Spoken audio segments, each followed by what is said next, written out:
Things that I actually wish somebody told me when I first started running back in 2020. If you're starting your running journey into 2025, you might want to listen up. Two of these are pretty hot takes. I first started running to lose weight and quickly found out that I did not lose any weight. I actually gained weight. I was at my heaviest weight when I was in the midst of Ironman training, and I think I'm now at my lowest weight in between training cycles into my off season. Number two, I find it really difficult to run with large groups of people or just other people in general.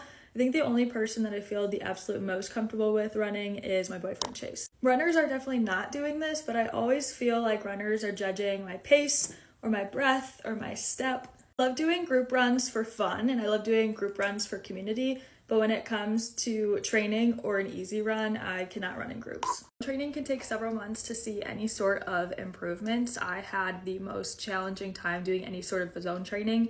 My coach actually had me go for effort instead of zone training because otherwise I would be walking most of my run. I actually used to think that I just had a high heart rate and that my heart would never respond to zone 2 training, but I was wrong and I just really needed to build endurance and I needed to be patient. Number 3, races, especially big races, can be very overwhelming, especially if you get overstimulated easily. I always remember the first few miles of the Chicago Marathon. I've done it twice now.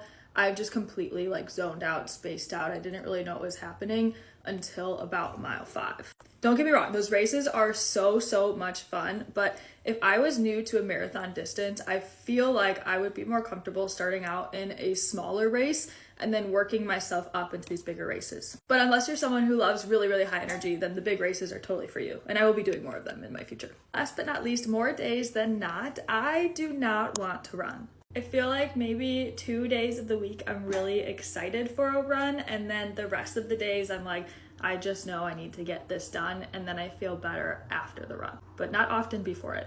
Am I alone in this, runners? Do you relate? Running has brought me some of my absolute highest highs and some of my lowest lows, and I love running, and I will continue to be running in 2025.